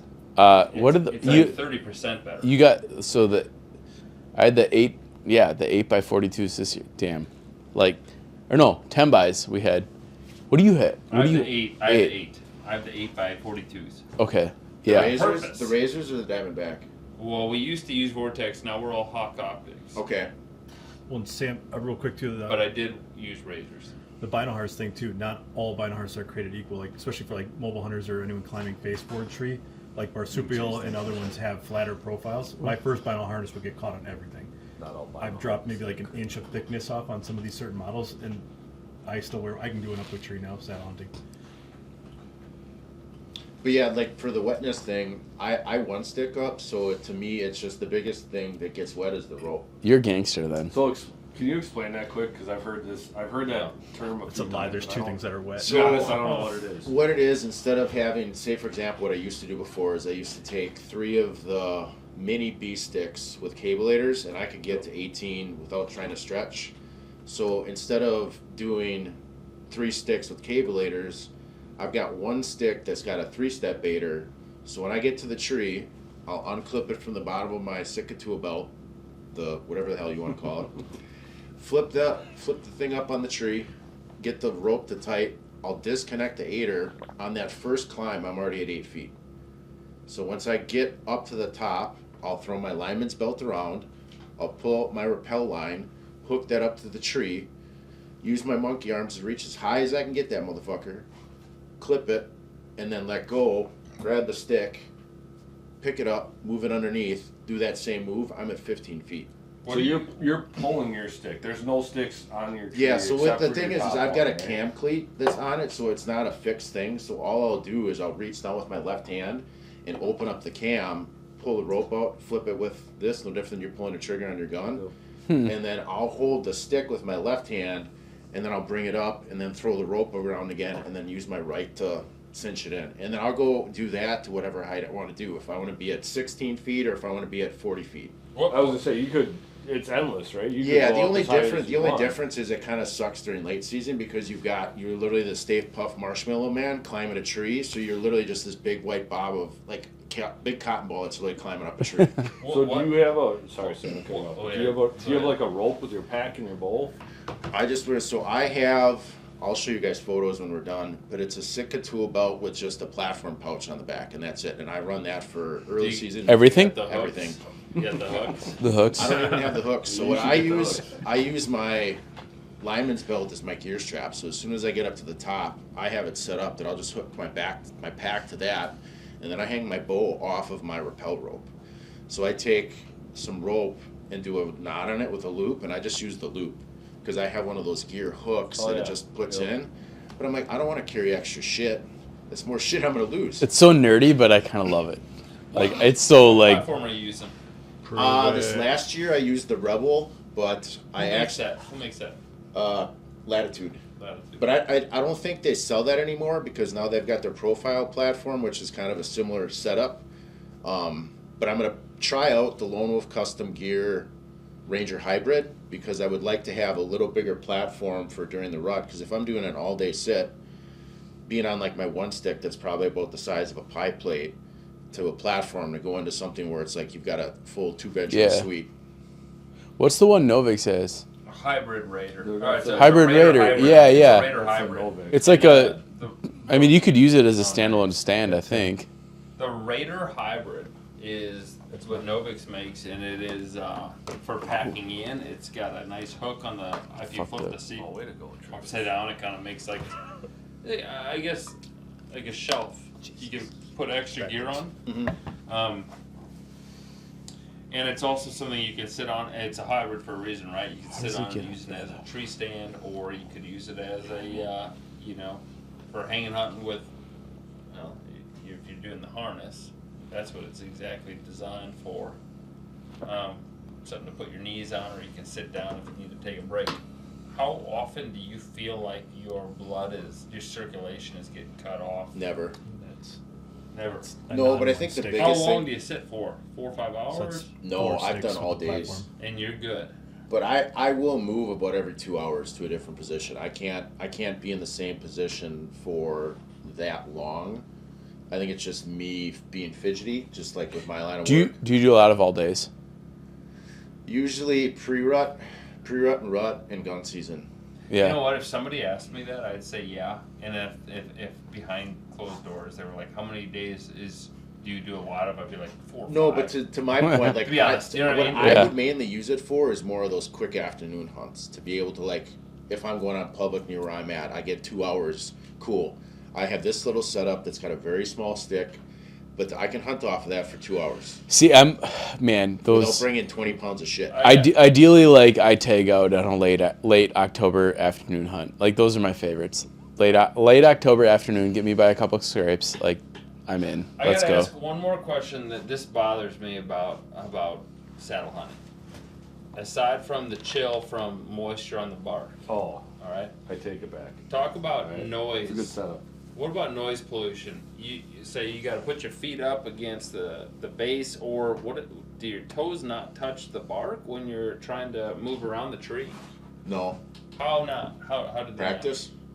So no different than you being quiet on a tree stand? That's important, right? So if you're using that kind of thing, if you're gonna be I think the biggest thing is just doing the practice behind it to be able to. What do you practice on? Just a tree in your yard? Yeah, I do. There's a maple tree in my front yard that gets raked from like April until October.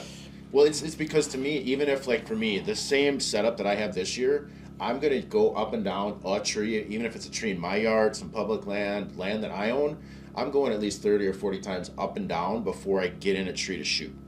I think just it's because. Important. Yeah, I agree, dude. This is the biggest thing for me. We're talking about a guy who's been doing it 6-7 years. Yeah. And he still practices year after year, and it's the first question that I would ask. See, like, and this is something I'm very much want to like dive into. I want to try, but I want to. I'm intimidated by it. I'll be honest. The biggest thing though, it's no different than you guys having your setup dialed in for doing a hang hunt with a hang on. The biggest thing is just for me, it's being able to know where something is without thinking. Yeah, tell us all your mistakes so we can learn. That's what Martin told me. He's like, if you want to learn about saddle hunting, he goes, come down by me. I'll teach you everything not to do. Yeah, that's how you learn the best. Well, it's because the biggest thing is you're gonna like my first 2 years doing it. I was a train wreck everywhere. I would be like 15 feet up a tree and a stick would fall off, and I'm like, God, because now you have to physically lineman back down, grab it. Hook it back on. Hope it doesn't fall again. Climb back up the tree. Well, we just added on another 5 minutes. Yep. Oh, man, it's gray light. Now you're trying to hurry even more. It's like frustrating. Yeah. Real quick, just looking at that picture you showed me, your platform is the top of your sticks. So I'll use that to hunt off of, but I prefer to use a dedicated platform. Okay. But like even during the rut this year where I just went out like because my cousin was leaving, so I went back to the cabin to make sure he had everything, and then went back out. I hunted off of that for 3.5 hours. I was going to say, I could see that for like a 2-3 hour hunt. It's perfect for that. Obviously, it'd be nice to have a little bit more depth because just like Travis, I've got size 13 shoes, so like when you've got big boots, You know what they say, big boots. Big socks. How long do your ropes last? 2-3 years? No, I mean, you should swap them out every 2 to 3 years, but I mean, the biggest thing I'm looking at is the wear on the points that I'm more concerned about. Like the whole rope, I don't care about. I care about on the last 10 feet, because what I can always do, cut it, cinch it, retie the knot. I've still got 30, 40 feet, so even if I just got to cut a rope and take off 4 to 5 feet, and then I still have the rest. Obviously, I won't be able to get up to 40 feet, but then I'm like, okay, cool. This is probably going to be my early season setup. Let me ask you the biggest question that has anything to do with everything with what you're talking about. Is why? Why not just sit in a stand? Because... Are you the host? I was just wondering. No, I'm just.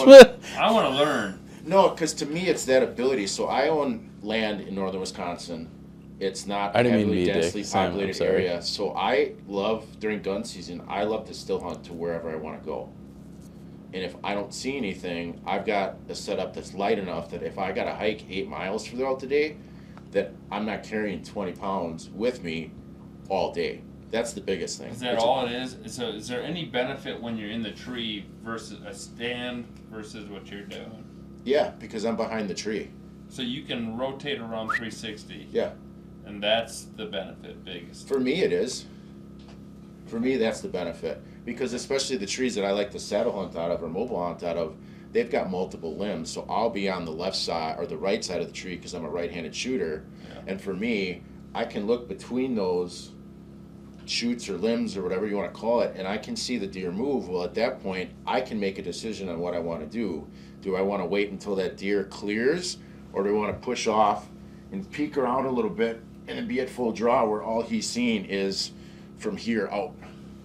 Do you feel like that being in the saddle gives you benefit over just reaching around it when you're in a stand? Is there I've never difference really hunted out of a stand, so I can't truthfully answer that question. I'm just thinking diameter of tree. I mean, if we really get down to brass tacks, if we're talking about like a 10-inch diameter tree versus like I'm not hunting in a 10-inch tree. What are you in? I like my big women. Okay. I like the big women. Yeah. Big timber. Thicker than a bowl of oatmeal. Yeah. No, but it's just, for me, it's I like the bigger trees like that because that's usually the mass producing trees as well up north. Like, so like oaks and yeah, correct. I got that. Because even at that point, like, it's either the oaks or the maples, but even if say, for example, you got that big maple and you open it and you clear cut it, well, now you're going to get that browse that first 3 to 4 years. Yeah. You've created a food plot by not doing anything. Have you watched a deer ever walk through the woods and just vacuum maple leaves as they're walking? Oh, it's the most amazing sight in the world. And it sounds so weird. The yellow leaves have And so they much just- sugar in yeah. them. It is like literally if you're in an oak forest with one maple tree and you got that yellow umbrella on the ground, right? I swear to God, that becomes like a food plot for like 3-4 days. It does. The sugar 100%. in there, oh my goodness. I watched this doe and her 2 fawns the one year just walk through and just literally vacuum up as they were walking. They didn't even break stride. They would just walk and they'd just start sucking maple leaves up. James Formolo talks about that all the time too. It's like, that's where amazing. I got that idea from. I didn't see that personally. You witness things like little offshoots of what are those? Like buckthorn. Yeah, that kind of stuff that the deer just honeysuckle prefer to I think grab, right? almost anything you cut's gonna get shoots, and the deer they snap those right up. Right away. But when it comes to those maple leaves, I never thought of that till James Formolo told me. Oh, yeah, I started observing that in the something I last learned 4 or a 5 long years. Dexter. Like, holy smokes! Like wow, they just. But to answer your question, I don't think there's really a right or wrong answer for either one. I think it's the user's preference. I've never truly hunted out of a hang and hunt setup before, but to me, I think the biggest difference is I can shoot 360 without making a ton of movement compared to, like, say for example, I've got the tree behind me and I'm left-handed and I got to shoot there. I've got to either spin on the back side of the tree or I've got to spin all the way around this way to shoot. That makes sense. Like whereas like you can just pivot off behind this me. way, or you can do this, or you can do that, or you could. I mean, so, well, even like for me, so your weak side's right off your right shoulder. So my weak side is my left shoulder. 'Cause Wait. I'm left-handed. Oh, you're okay. Yeah. I'm left-handed. So for me, when I set up on a tree, I don't really care about that weak side because I have learned to just pivot to the right instead of doing that little ballerina twist and spin and go back. Yeah. I just prefer to go this way. Now, the thing that helps is I'm a big guy with a long draw, so I can use my body and my length to help. Yep. And I can still do the little Cinderella spin or the seatbelt method. I just prefer to do this way. And even as I pick out my tree, I know that, okay, cool, I'm walking up, the trail goes this way, so I'm like, cool, I can literally just stay like this to go, but if I have to go and he like continues, he's going to be past my point where it's going to make a difference on if I'm making movement. Right. So I think it's not like I just pick a tree to pick a tree. When I find a tree up north, I go through every little minute step of, okay, cool, if they walk here without here, this is going to be my best spot. And one tip that we do too is we'll take a gear tie with an orange flag and put it at the exact height that we preset or pre-cut trees or limbs in the spring for turkey season, because then when you come to hunt in the fall, you know exactly what's already cut, and you don't. That's one more of that detail where you don't have to think when you get there. You know, this is the height that we need to be at. I've done a lot of pre-cut hang hunts. Never saddle hunted, but that's an amazing pro tip. I never would have thought of that. Professional? Promotional. Promotional. That's not free, by the way. Professional. That's a great idea. That's always the one thing that held me back from even wanting to think about the saddle game was I'm a little fidgety in the stand to begin with. Like sitting there, I'll all of a sudden catch myself bouncing a leg or doing something. But I was always worried in a saddle that I'd have way too much movement. But there's people that say that they like it, they don't like it, there's too much movement. I think the biggest thing is just trying it out. And if it doesn't work, it doesn't work. It's no different than me and Travis being in the trades. There's a bunch of tools that can do the job, or there's the right tool that you like and do that is perfect for what you need it to do. Oh yeah. I like that. Great explanation. I think that's a great way to wrap this Gordita Crunch up, but no. He's got all sorts of tips and tricks. That's a good one. We ask, before we wrap up, I'm not the host, but I gotta ask, what is everybody's favorite? Because as we've been talking about all this, and I think about what the most important thing is, it really doesn't have anything to do with anything other than keeping me comfortable in cold temperatures, and that's all my that matters socks. Is right here. Well, for me, it's my socks. My brain goes crazy if my feet are Compression cold. socks with Darn Tough. Darn Tough. Compression socks. West Virginia. I was rolling West Darn Virginia, Toughs in Darn Colorado Tough the other socks year. are They're great. the best socks. That's all I wear.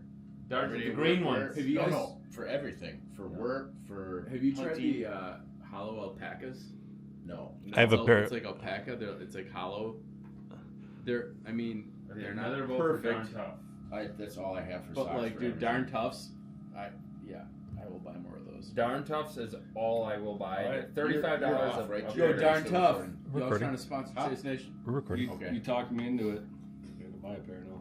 I haven't tried those, but I've done the alpaca and they've been all If right. you want athletes, you can borrow some of mine. I'm good. I'll buy my own. so weird. No, Darn Toughs. We don't work with them at all. They're out of I think West Virginia, but Darn Tough socks. Made in America. Vermont. There you go. Best damn socks I've ever worn. There's a lot of good shit. Best coming out of darn Vermont. socks. Oh, do you hear what you said? You said That's what we call a plug.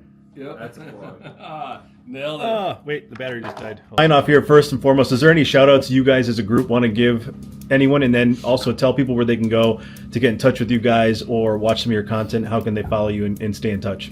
We'll just start at Chase Nation TV on Instagram. We are just Chase Nation TV on YouTube. Check us out. I mean, you might be disappointed, but I fucking doubt it. So, Dude. she's to come to the front. Is that how we're gonna end it or what? You might be disappointed, but I fucking doubt it. Dude, I love that. I used to be on a shirt or something. Thanks for tuning into this episode of Geared Up North. The adventure is far from over.